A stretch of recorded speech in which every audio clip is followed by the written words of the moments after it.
नमस्कार साथियों, स्वागत है आपका आपके परिवार बी द ब्रांड में। और मैं हूं अभिषेक। आज हम शुरू करने वाले हैं चैप्टर 5 पृथ्वी के प्रमुख परिमंडल।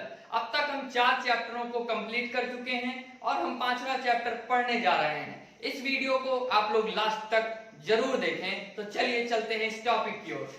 हमने पिछली कक्षाओं में अध्ययन कर लिया है कि हमारी पृथ्वी एकमात्र ऐसा ग्रह है जहां पर जीवन उपलब्ध है। उसका एक कारण है, जीवन उपलब्ध होने के लिए जो जो अनुकूल परिस्थितियां हमें चाहिए, यानी कि वनस्पतियों से ऑक्सीजन, जल, स्थल जहां पर हम रह सकते हैं, एवं जो भी संभव अनुकूल भौतिक भौगोलिक परिस्थितियां हो सकती हैं, वे मात्र हमारी पृथ्वी पर उपलब्ध हैं। हमारी पृथ्वी को 4 प्रमुख परिमंडलों में बांटा गया है। वे स्थल मंडल, जल मंडल, वायुमंडल और जैव मंडल हैं। तो एक एक करके सबके बारे में हम जानते हैं। जैसा कि है कि पृथ्वी का ठोस भाग जहां हम रहते हैं स्थल मंडल यानी कि लिथोस्फीयर कहलाता है। अर्थात सामान्यतः हम कह सकते हैं जहां पर हम निवास करते हैं, जहां पर हम अपने घरों को बनाते हैं, जहां से हम देखते हैं कि कहां पर पेड़ पौधे जीव हैं, वहां सब हम कहां अवस्थित हैं, अपने स्थल मंडल के ऊपर ही हम लोग अवस्थित हैं। धरातल के जल वाले भाग को जल मंडल कहते हैं। जल मंडल अर्थात हाइड्रोस्फीयर। हाइड्रोस्फीयर अर्थात जहां पर हम देखते हैं नदी, तालाब, झरने या फिर जो समुद्र की स्थितियां हैं, ये सभी जलमंडल के अंतर्गत आते हैं। फिर तीसरा आता है पृथ्वी को चारों ओर से घेरे हुए वायु के आवरण को वायुमंडल कहते हैं। ये सभी परिमंडलों में एक बहुत ही महत्वपूर्ण परिमंडल है, क्योंकि इसके अंतर्गत जो गैसें उपस्थित हैं, जैसे नाइट्रोजन, ऑक्सीजन, बिना उनके हमारा जीवन संभव बिल्कुल भी नहीं हो सकता है। क्यों? क्योंकि नाइट्रोजन गैस अगर नहीं होगी तो जीवों का या फिर उससे संबंधित वनस्पतियों का विकास नहीं हो सकता। ऑक्सीजन नहीं होगा तो हमारा जीवन संभव नहीं होगा। और उसके बाद इसके पहले हम जो जलमंडल के जल भी आवश्यक है। तो कहीं ना कहीं ये सब एक सम्मिलित स्वरूप में अगर नहीं होंगे तो जीवन संभव नहीं होगा। इसको भी हम जानते हैं कि हमारी पृथ्वी का वह भाग जहां ये तीनों मंडल एक दूसरे के संपर्क में आते हैं, जैव मंडल या बायोस्फीयर कहलाते हैं। अब जैव मंडल में ये जो कहा गया तीनों मंडल एक दूसरे के संपर्क में आते हैं। ये तीनों मंडल कौन हम कह सकते हैं? जैसे कि हमारा जो स्थल है, हमारा जो जल वाला भाग है और हमारा जो वायुमंडल वाला क्षेत्र है, इन तीनों का जो सम्मिलित क्षेत्र होता है, हम क्या कह सकते हैं? जो सम्मिलित वाला क्षेत्र हो सकता है, यानी कि सम्मिलित प्रभाव वाला, जहां पर वायु भी हो, स्थल भी हो, जल भी उपस्थित हो, वहां पर हम क्या पाएंगे? जैव मंडल को पाएंगे। जैव मंडल को पाएंगे, क्योंकि जैव मंडल पर ही सभी वनस्पतियां उत्पन्न होती हैं, जैव मंडल में ही सारे जीव रहते हैं, जैव मंडल में मनुष्य भी रहता है, एवं जैव मंडल आवश्यक है। अगर प्रमुख रूप से देखा जाए तो कहीं ना कहीं स्थल मंडल और वायुमंडल के अंतर्गत ही ये सारी चीजें एक तरफ से समाहित होकर एक स्वरूप को दिखाती हैं। जैसे कि हम जैव मंडल को देखें तो जैव मंडल को हम देख रहे हैं कि वायुमंडल से प्राप्त गैसें, जल मंडल का जल और स्थल मंडल में रहने वाले जीव, यानी कि जीव और मंडल। और जीव कैसे संभव है? ये इन सारी अनुकूल परिस्थितियों से संभव है। तो इनको मिलाकर बन गया हमारा जैव मंडल। इसमें स्थल मंडल है। स्थल मंडल को हम 2 स्वरूपों में पढ़ते हैं। पहला, जैसे कि स्थल मंडल है, स्थल मंडल को हम 2 स्वरूपों में पढ़ते हैं। एक महाद्वीपों के रूप में और दूसरा महासागरों के रूप में हम स्थल मंडल को पढ़ते हैं। ठीक है, महाद्वीप एवं महासागरों के रूप में हम पढ़ते हैं। तो हम सबसे पहले स्थल मंडल को जानेंगे, फिर उसके बाद महाद्वीप, महासागरों को जानेंगे, फिर हम जलमंडल, वायुमंडल, जैव मंडल को एक एक करके पढ़ेंगे। तो अब हम जानते हैं स्थल मंडल के बारे में। स्थल मंडल कैसे हो सकता है? आप लोग सोच सकते हैं कि अगर हमारी पृथ्वी गोल आकृति की है तो उसका कोई ना कोई केंद्र होगा, केंद्र के ऊपर परत दर परत होगा, तब जाकर कहीं ये भूपर्पल्टी का परत आया होगा जिस पर हम लोग रहते हैं। तो आइए जानते हैं। स्थल मंडल के अंतर्गत हमारी पृथ्वी के केंद्र को क्या कहते हैं? क्रोड कहते हैं। जो कि अगर हमारी पृथ्वी गोला आकृति है तो उसके जो सबसे आंतरिक भाग है, सबसे उसका मध्य केंद्र भाग है, उसे हम क्रोड कहते हैं। उसके बाद कहते हैं कि क्रोड के ऊपरी परत को मेंटल, यानी कि क्रोड के जस्ट ऊपरी परत को मेंटल कहते हैं और मेंटल की ऊपरी परत को क्रस्ट कहते हैं और इसी क्रस्ट को भूपर्पटी कहते हैं। इसी भूपर्पटी पर हमारा आपका निवास होता है एवं वनस्पति जीवों का जीव जैव मंडल इसी पर अवस्थित होता है। जैसा कि स्थल मंडल को हम जानते हैं तो स्थल मंडल को महाद्वीपों एवं महासागरों में विभक्त किया गया है। जैसा कि हम जानते हैं कि जो भी स्थलीय भाग है उसका सर्वाधिक विस्तार महाद्वीपों पर है एवं जलाशयों का सर्वाधिक विस्तार महासागरों पर पाया जाता है। महाद्वीप बड़े स्थलीय भूभाग को महाद्वीप यानी कि कॉन्टिनेंट कहते हैं। जैसे पर्वत, पठार, मैदान, यहाँ तक कि जो नदियां, झील, झरने या फिर अन्य किसी भी प्रकार की जो स्थलाकृतिक संरचना होती है वो महाद्वीप के अंतर्गत आती है। फिर दूसरा आता है महासागर। महासागरों में बड़ी बड़ी जल राशियों को महासागर यानी कि ओशियंस कहते हैं। जल राशियों की तलहटी को महासागरीय बेसिन या फिर ओशियनिक बॉटम कहते हैं। ओशियनिक बॉटम कैसे? जैसे हम समझ लेते हैं कि मान लीजिए हमारा कोई स्थलीय भाग है और स्थलीय भाग में ये हमारा कोई समुद्र का भाग है। समुद्र के भाग में ये पूरा इसमें जल भरा हुआ है। क्या है? इसमें जल भरा हुआ है और इस जल में जैसा कि हमें पता है कि जो समुद्र है वो समुद्र तल एकदम बराबर है क्योंकि उसका जल स्तर ऊपर से है, तो ऊपर से जल कैसा दिखाई देता है? एकदम सपाट। लेकिन जैसा कि हमें पता है कि समुद्र के आंतरिक भाग में भी पहाड़, पर्वत, मैदान पाए जाते हैं, उसी प्रकार जो ये समुद्र तल का निचला ये सब भाग होता है, यानी कि आप कह सकते हैं तलहटी जो होती है इसी को क्या कहते हैं? ओशियनिक बॉटम कहते हैं। क्या कहते हैं? ओशियनिक बॉटम कहते हैं।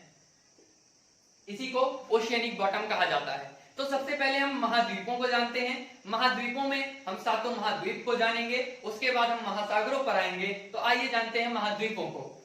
महाद्वीपों पर स्थल पर किसी स्थान की ऊंचाई अथवा महासागर में किसी स्थान की गहराई को समुद्र तल से मापा जाता है। अभी मैंने कहा कि समुद्र तल बराबर होता है। कैसे? स्थल है तो कहीं पहाड़ है, कहीं पर्वत होगा और कहीं पर मैदान होंगे। तो यहाँ पर किस स्थिति को शून्य मानकर उस स्थिति को पर्वत, पठार, मैदानों को नापा जाए। इसलिए जो समुद्र तल होता है यानी कि जो जलीय विस्तार होता है उसका ऊपर से उसको क्या मान लिया जाता है? इसको शून्य मान लिया जाता है। फिर यहाँ से इसकी ऊंचाई को मापा जाता है कि यहाँ से कितनी ऊंचाई पर मैदान है, कितनी ऊंचाई पर पर्वत है और कितनी ऊंचाई पर पठार है। इसको महासागरों के तल, तल यानी कि उसका निचला भाग नहीं होगा, तल यानी कि ऊपर, सबसे ऊपरी भाग जो होता है उसका, यानी कि हम कह सकते हैं टॉप ऑफ द ओशियंस। ठीक है? और ये ओशियनिक बॉटम जो होते हैं जो कि उसकी तलहटी होती है। तो इसी प्रकार से होता है। अब एक चीज आती है कि ऊंचाई में दो कंडीशंस होती हैं। हम लोग अधिकतर क्या समझते हैं? हाइट को हम लोग समझते हैं कि बस ऊपर ही उठता है। हम लोग ये गलत सोचते हैं। हाइट अगर है तो हाइट ऊपर भी जाती है और हाइट का मतलब नीचे की ओर भी होता है। भाई कोई भी चीज लंबवत होगी तो लंबवत उसकी ऊंचाई ऊपर भी हो सकती है, लंबवत उसकी ऊंचाई नीचे भी हो सकती है। तो इन चीजों की कॉन्सेप्ट को जानना हमारे लिए जरूरी है। इसीलिए मैंने यहाँ लिखा है कि किसी स्थान की गहराई को समुद्र तल से यानी समुद्र में स्थित जो मैदान या फिर उसमें गर्त कुछ भी स्थलाकृतिक संरचना है उसको भी समुद्र के तल से ही मापा जाता है। अब जानते हैं कि विश्व का सबसे ऊंचा पर्वत शिखर हिमालय पर्वत पर स्थित माउंट एवरेस्ट है। इसे हम सब जानते हैं, हम सब इससे भली भांति रूप से परिचित हैं।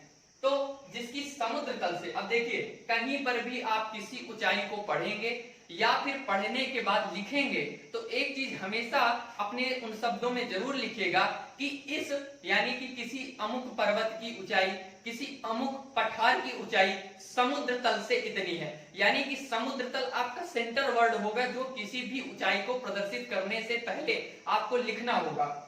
जिसकी समुद्र तल से ऊंचाई 8,848.48 मीटर है। ठीक है? क्योंकि हमने कहा कि किसी स्थान की ऊंचाई है तो स्थान की ऊंचाई में सबसे ऊंचा हमारा माउंट एवरेस्ट आ गया। तो सबसे गहराई वाला भी क्षेत्र तो कोई होगा। हम लोग इसको तो जानते हैं पर इसको हम बहुत कम जानते हैं। तो आइए जानते हैं कि सबसे गहराई वाला क्षेत्र कौन सा है। विश्व का सबसे गहरा भाग कहां पर? प्रशांत महासागर में स्थित मेरियाना गर्त है। ठीक है? मेरियाना गर्त की चैलेंजर खाई है जो समुद्र तल से 11,022 मीटर है। ठीक है? जिसकी गहराई अर्थात कह सकते हैं। अब अगर ये जो समुद्र के अंदर गहराई है अगर इसी को खड़ा कर दिया जाए तो ये माउंट एवरेस्ट की ऊंचाई को पार कर जाएगा।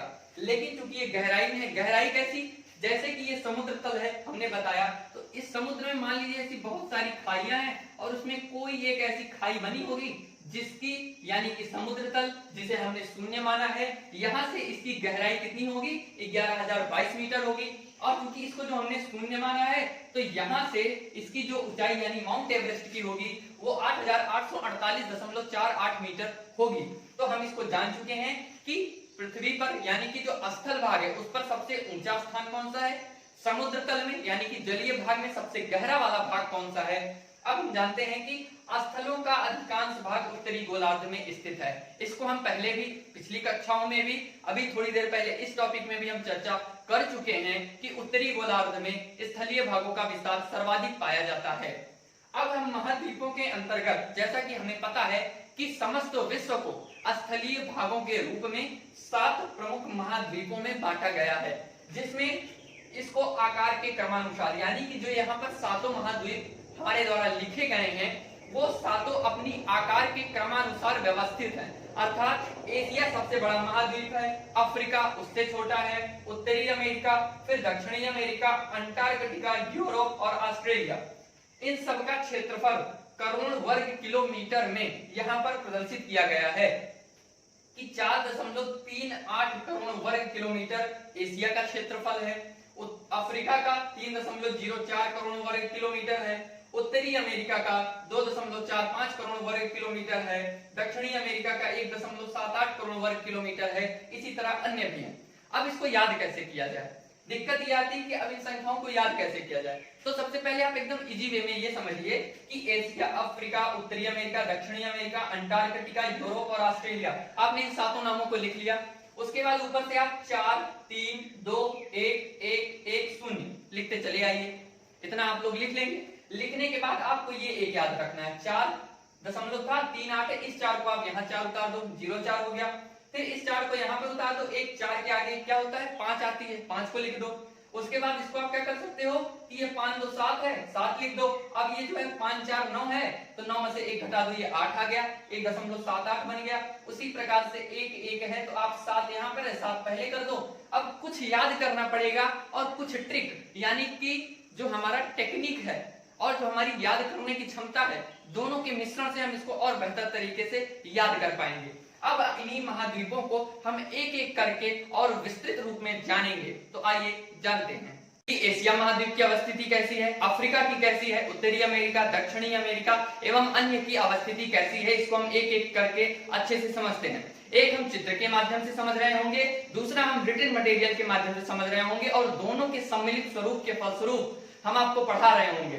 तो यहाँ पर जैसा कि आप देख रहे हैं एशिया महाद्वीप, एशिया महाद्वीप विश्व के सभी स्थलीय महाद्वीपों में सबसे बड़ा महाद्वीप है, जो कि विश्व का 1/3 भूभाग एवं विश्व की 60% जनसंख्या का विस्तार यहाँ पाया जाता है।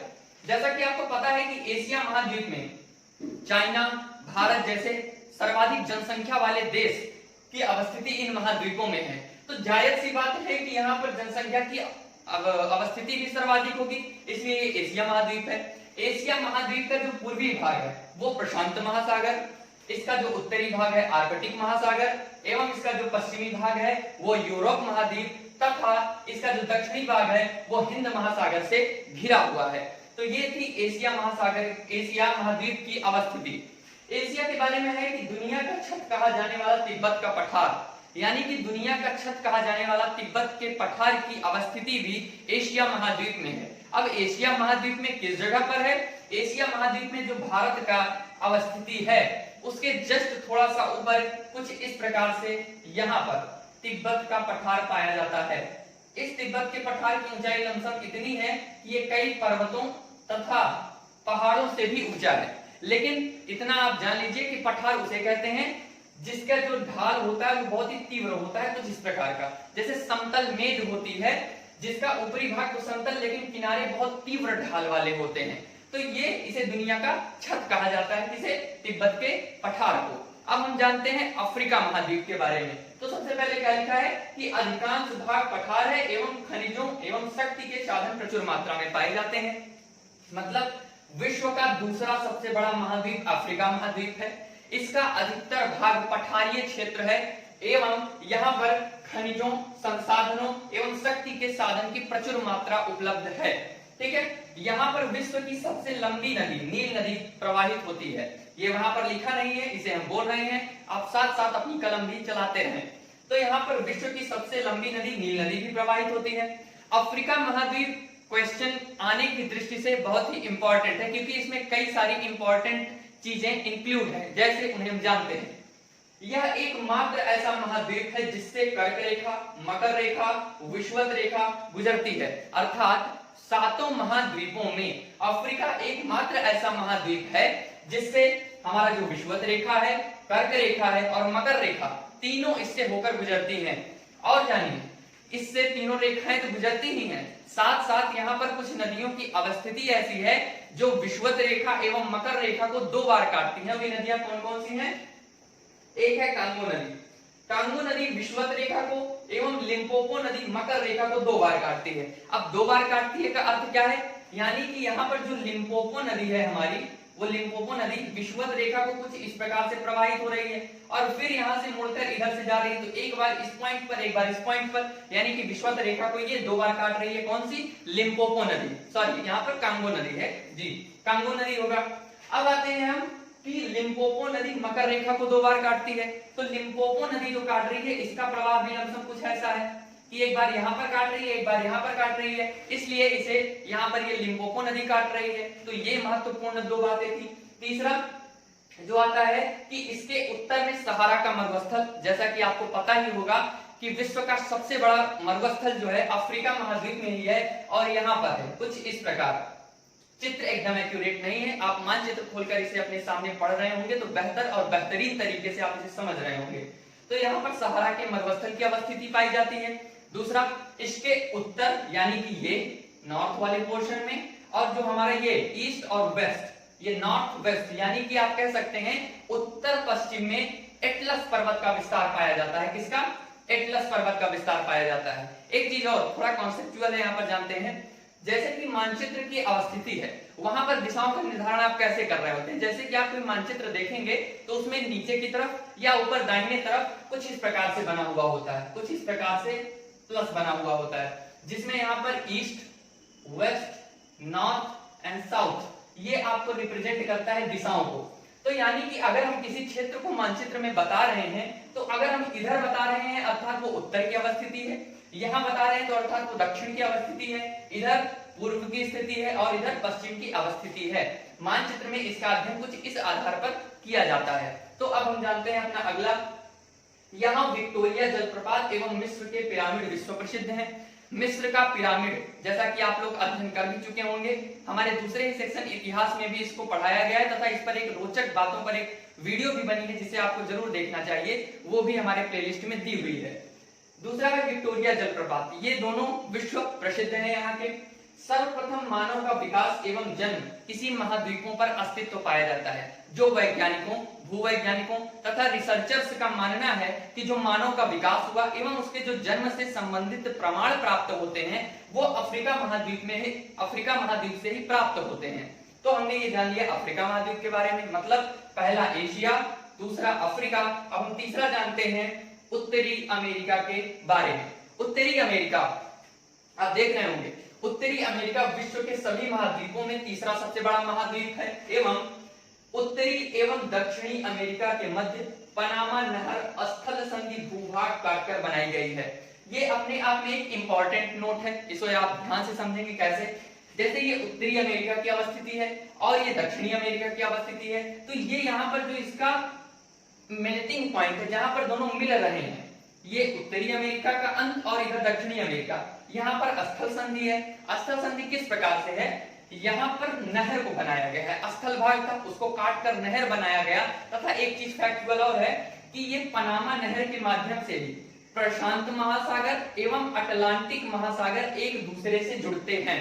ये भी अपने आप में एक फैक्चुअल क्वेश्चन है कि पूछता है कि उत्तरी अमेरिका एवं दक्षिणी अमेरिका के मध्य वह कौन सा संधि स्थल है जहां पर प्रशांत महासागर एवं अटलांटिक महासागर एक दूसरे से मिलते हैं, तो वो पनामा नहर स्थल संधि है। इसी प्रकार आपको यहां से संबंधित थोड़ा बता दिया जाए, यहाँ पर जो भारत और श्रीलंका के बीच की अवस्थिति है, यहाँ पर पाक जल संधि पाई जाती है। क्या? पाक जल संधि। जल संधि एवं स्थल संधि का बात हो रहा था, इसलिए हमने भारत के परिप्रेक्ष्य में भी इसको बता दिया। आप उसको किनारे कहीं लिख लीजिएगा कि भारत और श्रीलंका के बीच जो जल संधि है वो पाक है। अब एक चीज ध्यान रखिएगा, जो भारत और श्रीलंका के मध्य है वो जल संधि है, और उत्तरी अमेरिका दक्षिणी अमेरिका के मध्य जो है वो स्थल संधि है। तो दोनों में थोड़ा थोड़ा अंतर है, इसको समझना होगा। और जानते हैं उत्तरी अमेरिका के बारे में, इसके पश्चिम में रॉकीज पर्वत एवं पूरब में अपलेशियन पर्वत स्थित है। कहां पर? उत्तरी अमेरिका के पश्चिम में। अब पश्चिम में यहां पर हम बात कर रहे हैं, ये पश्चिम में यहां पर किसका है? रॉकीज पर्वत का विस्तार पाया जाता है। और वहीं इसके पूर्व में यानी कि यहाँ पर अपलेशियन पर्वत का विस्तार पाया जाता है। ये कौन सा पर्वत है? रॉकीज, और ये अपलेशियन पर्वत है। क्योंकि उत्तरी अमेरिका के जो उत्तरी भाग में आर्कटिक महासागर एवं इसके पश्चिम में प्रशांत महासागर, इसके पूरब में अटलांटिक महासागर एवं इसके दक्षिण में दक्षिणी अमेरिका का अवस्थिति पाई जाती है। एक चीज की कंफ्यूजन आप लोगों की हो रही होगी कि प्रशांत महासागर यहाँ भी लिखा हुआ है, प्रशांत महासागर यहाँ भी लिखा हुआ है, तो क्या ये पानी बह के उड़ के उधर से आ रहा है? नहीं। जैसा कि हमें पता है कि हमारी पृथ्वी का आकार जियोड है, यानी पृथ्व्याकार है। हम कह सकते हैं कि जो हमारी पृथ्वी है उसका आकार कुछ इस प्रकार से है। तो अगर हम ये मान लें कि उत्तरी अमेरिका दक्षिणी अमेरिका यहाँ अवस्थित है, इधर ये हम चलते हैं, इधर यूरोप एशिया, फिर उधर ये प्रशांत महासागर की अवस्थिति यहाँ है, तो ये पीछे से आके दोनों जुड़ ही तो रहे हैं, यानी उत्तरी अमेरिका दक्षिणी अमेरिका एक दूसरे के हैं। तो प्रशांत महासागर का जल जो इधर से आ रहा है और जो इधर वाला, तो अगर इसको ये मुड़ा हुआ है, अब इसको अगर हम ऐसे खोल दे मानचित्र तो प्रशांत महासागर इधर भी दिखाई देगा और प्रशांत महासागर इधर भी दिखाई देगा।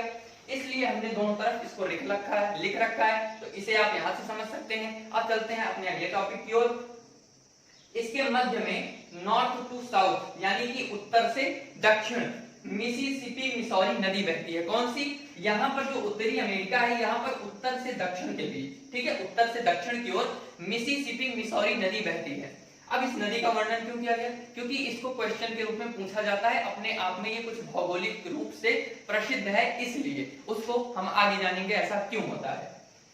ठीक है, फिर अब हम चलते हैं दक्षिणी अमेरिका की ओर। दक्षिणी अमेरिका से संबंधित एक बात यह है कि ये उत्तरी अमेरिका के दक्षिण में स्थित है एवं विश्व के सभी महाद्वीपों में ये चौथा सबसे बड़ा महाद्वीप है।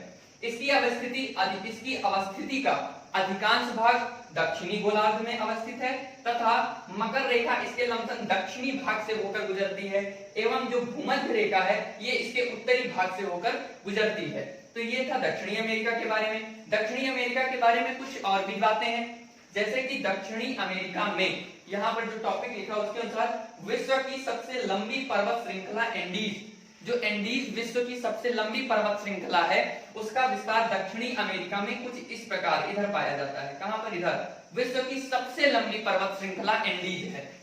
यहाँ विश्व की सबसे बड़ी नदी अमेजन नदी बहती है। आपने अमेजन का नाम तो सुना ही होगा, यानी कि जो अमेजन कंपनी है वो अमेजन नदी के आधार पर ही रखी गई है। ठीक है, तो वो अमेजन नदी बहती है।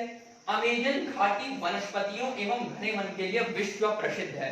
जो अमेजन नदी है उस पर जो घाटी है वहां पर वनस्पतियों एवं जीवों का उत्कृष्ट विकास हुआ है, मतलब चरम विकास आप कह सकते हैं। चरम विकास मतलब जब वनस्पतियों जीवों के विविध स्वरूपों का विकास उसके चरम स्तर तक हो जाता है, ठीक है, उसके टॉप लेवल तक हो जाता है तो उसे चरम स्थिति कहते हैं। तो हमने चार को जान लिया, एशिया, अफ्रीका, उत्तरी अमेरिका, दक्षिणी अमेरिका।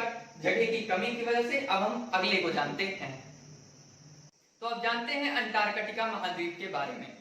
पहले से होना तो ये चाहिए कि हम सबसे पहले यूरोप को बता देते आपको, एशिया के साथ ही, और उसके बाद ऑस्ट्रेलिया को बता के अंटार्कटिका सबसे नीचे है उसको हम बता देते। लेकिन हमने यहाँ पे कहा कि आप लोगों को महाद्वीपों का जो अध्ययन है वो एक क्रमानुसार कराया जाए कि सबसे बड़ा कौन, फिर उससे छोटा, फिर उससे छोटा और सबसे छोटा, क्योंकि उस तरह से पढ़ने में फिर असमंजस की स्थिति उत्पन्न हो जाती है। एक सीरीज से पढ़ने में ज्यादा अच्छा है। तो पहले जानते हैं अंटार्कटिका के बारे में। तो अंटार्कटिका यह महाद्वीप अंटार्कटिक वृत्त के दक्षिण में फैला है। अब अंटार्कटिक वृत्त कहाँ है? 66.5 डिग्री साउथ, 66.5 डिग्री साउथ है। उसके बाद उसके ऊपर जो 90 डिग्री साउथ है, वो जो 90 डिग्री साउथ वाला क्षेत्र है वो क्या है? अंटार्कटिक वृत्त वाला है। हमने पीछे की कक्षाओं में पढ़ रखा है। ये जो अंटार्कटिका महाद्वीप है, क्या अंटार्कटिका महाद्वीप, इसके मध्य में दक्षिणी ध्रुव अवस्थित है। इसके मध्य में दक्षिणी ध्रुव अवस्थित है, किसके? अंटार्कटिका महाद्वीप में। अब अंटार्कटिका महाद्वीप के उत्तर में दक्षिणी महासागर एवं इसके दक्षिण में हमने कहा कि दक्षिणी ध्रुव इसके मध्य में अवस्थित है। चूंकि पृथ्वी गोल है तो दूसरी तरफ से भी इसका विस्तार कुछ ऐसा गोला गोला टाइप का है, तो ये अंटार्कटिका महाद्वीप हो गया। और जानते हैं यह शीत मरुस्थल होने के कारण यहाँ जीवन संभव नहीं है। अंटार्कटिका जो कि विश्व का इतना बड़ा स्थलीय भूभाग है, जो कि बहुत ही महत्वपूर्ण हो सकता था यदि यहाँ पर मानव जीवन संभव होता, पर यहाँ पर शीत मरुस्थल। अब शीत मरुस्थल क्या है? यहाँ पर हम ये लिख सकते थे कि आप ऐसा समझिए कि वर्ष भर बर्फ से ढके होने के कारण यहाँ पर जीवन और वनस्पतियों का विकास संभव नहीं है, उसी को शीत मरुस्थल। अधिकतर हम लोग क्या जानते हैं कि मरुस्थल का अर्थ होता है रेगिस्तान, और रेगिस्तान का अर्थ हम लोग समझ लेते हैं कि जो सिर्फ रेत के हो गए, या फिर जैसे भारत का राजस्थान वाला क्षेत्र है, इधर अफ्रीका का सहारा वाला क्षेत्र है, यानी गर्म क्षेत्र से ही हम लोग लेते हैं। लेकिन सही में जाना जाए तो मरुस्थल दो प्रकार के होते हैं, एक शीत मरुस्थल होता है, एक उष्ण मरुस्थल होता है। उष्ण मरुस्थलों को सबसे ज्यादा हम लोग जानते हैं, शीत मरुस्थल भी होते हैं। अंटार्कटिका महाद्वीप अपने आप में एक शीत मरुस्थल भी है। आगे जब हम मरुस्थल को पढ़ेंगे आगे कक्षाओं में तो वहां जानेंगे इनके प्रकारों को, लेकिन अभी आप जानिए कि मरुस्थल दो प्रकार के होते हैं, उष्ण और शीत, जिसमें से अंटार्कटिका महाद्वीप एक शीत मरुस्थल है, जिसके कारण वहां पर जीवन संभव नहीं है। लेकिन यहाँ कई देशों के शोध केंद्र हैं। अब यहाँ पर शोध केंद्र क्यों है? जैसा कि यहाँ पर ये दक्षिणी ध्रुवीय क्षेत्र है और ध्रुवों के बारे में बहुत सारी परिघटनाएं हैं जिनका रिसर्च एंड डेवलपमेंट वैज्ञानिकों द्वारा किया जा रहा है, तो उसके अध्ययन के लिए यहाँ पर कोई भी देश, कोई भी विश्व का देश आकर रिसर्च एंड डेवलपमेंट कर सकता है, जिसमें से यहाँ पर भारत के 3 प्रमुख रिसर्च एंड डेवलपमेंट के सेंटर बनाए गए हैं, जिन तीनों के नाम दक्षिण गंगोत्री, मैत्री और भारती है। ये कौन कौन से 3 है? दक्षिण गंगोत्री, मैत्री और भारती, जिनके रिसर्च एंड डेवलपमेंट अंटार्कटिका महाद्वीप में होते हैं। अब हम आगे चलते हैं। इसका क्षेत्रफल यूरोप एवं ऑस्ट्रेलिया के सम्मिलित क्षेत्रफल से भी बड़ा है, अर्थात जितना बड़ा ऑस्ट्रेलिया है और यूरोप है, अगर इनको दोनों को भी मिला दिया जाए तो भी हम अंटार्कटिका महाद्वीप के क्षेत्रफल के बराबर भूभाग नहीं तैयार कर पाएंगे। तो इसलिए ऐसा कहा जाता है कि अगर अंटार्कटिका महाद्वीप की अवस्थिति पर जीवन संभव होता तो शायद वहां पर मानव क्रियाकलाप संभव हो पाते और बहुत सी चीजों का जनसंख्या घनत्व और उत्पादन बढ़ जाता और जीवन और आसान हो जाता, ऐसा कहा जाता है। परंतु अब जो है सो है। अब हम आगे जानते हैं। अगला फिर हम आते हैं यूरोप की ओर। यूरोप नीचे से दूसरा सबसे छोटा है, ठीक है, सेकंड छोटा है ये। अब इसको हम यूरोप को यहाँ पर पढ़ रहे हैं, इसका कारण ये है क्योंकि ये विश्व का 6वां सबसे बड़ा महाद्वीप है। एशिया के पश्चिमी भाग में, कहां पर? ये एशिया है। एशिया का जो पूर्वी भाग यानी कि ईस्टर्न पार्ट है ये, और ये पश्चिमी भाग है, यानी कि एशिया का जो पश्चिमी भाग है वहां पर यूरोप की अवस्थिति है। यूरोप और एशिया ये दोनों अपने आप में जुड़े हुए हैं, लेकिन इन दोनों को एक पर्वत अलग करता है, उसका नाम है यूराल पर्वत। कौन सा पर्वत है? यूराल पर्वत। ये यहां पर ये यूराल पर्वत, ये इन दोनों के बीच सीमा रेखा का काम करता है, जो एशिया को यूरोप से और यूरोप को एशिया से बांटता है। यूरोप और एशिया में रूस एकमात्र ऐसा देश है। कौन सा देश? रूस। रूस एकमात्र ऐसा देश है जिसका विस्तार यूरोप और एशिया दोनों में पाया जाता है। कहीं कहीं आप ये पाते होंगे कि रूस का विस्तार यूरेशिया में अवस्थित है। अब यूरेशिया शब्द कहां से आया समझते हैं। जैसे हमने लिखा यूरोप, हमने यूरोप लिखा और हमने लिख दिया एशिया, तो यूरोप का यू, रेशिया, इन दोनों को मिला के यानी कि यूरोप और एशिया का जो सम्मिलित क्षेत्र है वो यूरेशिया कहलाता है, और जिसमें रूस की अवस्थिति है। रूस एकमात्र ऐसा देश है। अब और कुछ जानते हैं इसके बारे में। इंग्लैंड, फ्रांस, जर्मनी, नॉर्वे यहाँ के प्रमुख देश हैं। कहाँ के? यूरोप के। यूरोपीय देश ही थे जिन्होंने भारत पर कई सौ वर्षों तक राज भी किया। उनको हम जानते हैं अंग्रेजों ने, जिन्होंने भारत को भौतिक, भौगोलिक, सांस्कृतिक, मानसिक, आर्थिक हर प्रकार से क्षति भी पहुंचाई। लेकिन अब जो था वो था। अब हम आगे बढ़ते हैं। यहाँ मध्य यूरोप की सबसे बड़ी पर्वतमाला आल्प्स पर्वत श्रृंखला अवस्थित है। क्या? आल्प्स पर्वत श्रृंखला। कहां पर? ये यहाँ पर, ये मध्य यूरोप की सबसे बड़ी। कौन सा? आल्प्स। अब दो चीजों का कंफ्यूजन होता है। यहाँ पर अमेरिका में हमने पढ़ा कि उत्तरी अमेरिका के पूर्वी भाग में अपलेशियन पर्वत श्रृंखला होती है, और यहाँ पर आल्प्स है। तो अपलेशियन और आल्प्स बहुत थोड़ा सा अंतर है, इसलिए इस कंफ्यूजन को दूर करिएगा कि उत्तरी अमेरिका के पूर्वी भाग में अपलेशियन पर्वत श्रृंखला एवं यूरोप यानी कि मध्य यूरोप की सबसे बड़ी पर्वत श्रृंखला कौन सी है? आल्प्स पर्वत श्रृंखला है। ठीक है। और जानते हैं रूस एकमात्र ऐसा देश है जिसका विस्तार यूरेशिया में पाया जाता है। इसको हम पहले ही बता चुके हैं। यूराल पर्वत अलग करता है यूरोप और एशिया को, इन दोनों का भी वर्णन हम कर चुके हैं। यूरोप के उत्तरी भाग में आर्कटिक महासागर, इसके पश्चिम में अटलांटिक महासागर एवं इसके दक्षिण में भूमध्य सागर की अवस्थिति पाई जाती है। कहां पर? ये भूमध्य सागर। अब इसे भूमध्य सागर क्यों कहा गया? क्योंकि ये जो सागर है, सागर महासागरों से छोटे होते हैं, जो कि सागर जो है महासागरों में जाकर मिल जाते हैं और वो महासागरों के छोटे रूप होते हैं। क्योंकि ये चारों तरफ से स्थलों से घिरा हुआ है, तो भू मतलब भूभाग, मध्य यानी बीच में, भूमध्य सागर यानी कि ऐसा सागर जो भूमिगत क्षेत्रों से चारों तरफ से घिरा हुआ है उसे भूमध्य सागर कहा जाता है। अब चलते हैं अपने अगले टॉपिक की ओर। अब आता है विश्व का सबसे छोटा महाद्वीप ऑस्ट्रेलिया। ऑस्ट्रेलिया का मैच खूब देखते होंगे भारत के साथ आप लोग, उसमें बहुत सारी बातें भी जुड़ी हुई हैं, तो मैं उसे नहीं पूरे दूंगा। टॉपिक पर चलते हैं। ऑस्ट्रेलिया यह विश्व का सबसे छोटा महाद्वीप है। विश्व के 7 महाद्वीपों में ऑस्ट्रेलिया विश्व का सबसे छोटा महाद्वीप है और यह पूर्ण रूप से दक्षिणी गोलार्ध में अवस्थित है एवं मकर रेखा इसके लगभग मध्य से होकर गुजरती है। और कुछ जानते हैं? विश्व प्रसिद्ध कंगारू जानवर यहीं पाए जाते हैं। अब कंगारू का नाम आप लोगों ने ना सुना हो ऐसा तो हो नहीं सकता, जरूर ही सुना होगा। वो खुदक के वो सीन आपको याद ही है, तो उसको हम छोड़ते हैं। मकर रेखा लगभग इसके मध्य से होकर गुजरती है, हमने बता दिया। लेकिन एक चीज याद रखिएगा, एकदम मध्य से नहीं, लगभग मध्य से इसकी गुजरती है। कौन? मकर रेखा। इसके चारों ओर, ठीक है, यह चारों तरफ से महासागरों से घिरा होने के कारण इसे द्वीपीय महाद्वीप कहते हैं। क्योंकि यह ऑस्ट्रेलिया है, इधर से भी महासागर, इधर से भी महासागर, इधर प्रशांत महासागर है उत्तर में, इधर इसके जो उत्तर और पश्चिमी में हिंद महासागर की अवस्थिति है, फिर इधर दक्षिणी महासागर है और इधर प्रशांत महासागर की अवस्थिति है। तो चारों तरफ से महासागरों से घिरा होने के कारण इसे क्या कहते हैं? इसे द्वीपीय महाद्वीप कहते हैं। क्या? द्वीपीय महाद्वीप कहते हैं। जैसा कि हमने भारत के कॉन्टेक्स्ट में पढ़ रखा है कि भारत 3 तरफ से जल से घिरा हुआ है, इसलिए इसे प्रायद्वीपीय भारत कहते हैं। उसी प्रकार वो चारों तरफ से जल से घिरा हुआ है, तो इसलिए इसे द्वीपीय महाद्वीप कहते हैं। अब और कुछ जानते हैं? इसके पूर्व में ग्रेट डिवाइडिंग रेंज पर्वतमाला अवस्थित है। कहां पर?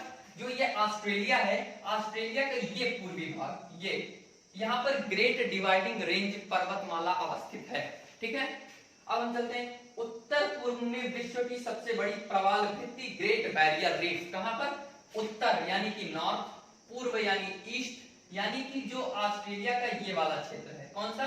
ये वाला क्षेत्र है। यहाँ पर क्या पाया जाता है? Great barrier reef. और ये क्या है? प्रवाल भित्ति है। अब प्रवाल भित्ति क्या होता है, इसको इसी वीडियो के लास्ट में जो हमारा इंटरेस्टिंग फैक्ट का पोर्शन होता है हम उसमें जानेंगे, तो तब तक के लिए वीडियो को देखते रहिए। अब चलते हैं अगले टॉपिक पर। यहाँ की प्रमुख नदी मरे एवं डार्लिंग है। अजीब अजीब नाम रखते हैं, मरे, डार्लिंग। और डार्लिंग शब्द सुन के कुछ और ना सोचिएगा। मरे एवं डार्लिंग यहाँ की प्रमुख नदियां हैं। तो हम इतना महाद्वीपों को पढ़ चुके हैं, अब हम महासागरों को जानेंगे। आज की वीडियो यहीं तक। हमने अब तक महाद्वीपों को विस्तृत रूप में अध्ययन कर लिया है एवं अब हमें जलमंडल के अंतर्गत महासागरों का अध्ययन करना था एवं उसके बाद जैव मंडल का और अपने इंटरेस्टिंग फैक्ट्स का अध्ययन इस वीडियो में करना था। लेकिन वीडियो पर्याप्त लंबी हो चुकी है, तो ये हमारे वीडियो का यानी हमारे इस टॉपिक का पार्ट 1 सीरीज है। इसके बाद आने वाली दूसरी वीडियो हमारी पार्ट 2 सीरीज की होगी। तो इससे चैप्टर से रिलेटेड जो नोट्स हैं वो आपको पार्ट 2 अपलोड होने के बाद उसके साथ आपको दे दी जाएगी। तो अगर आपको वीडियो अच्छी लगी हो तो इसे लाइक करें, शेयर करें, सब्सक्राइब करें और अपने सुझाव कमेंट के माध्यम से हम तक जरूर पहुंचाएं। Thank you very much.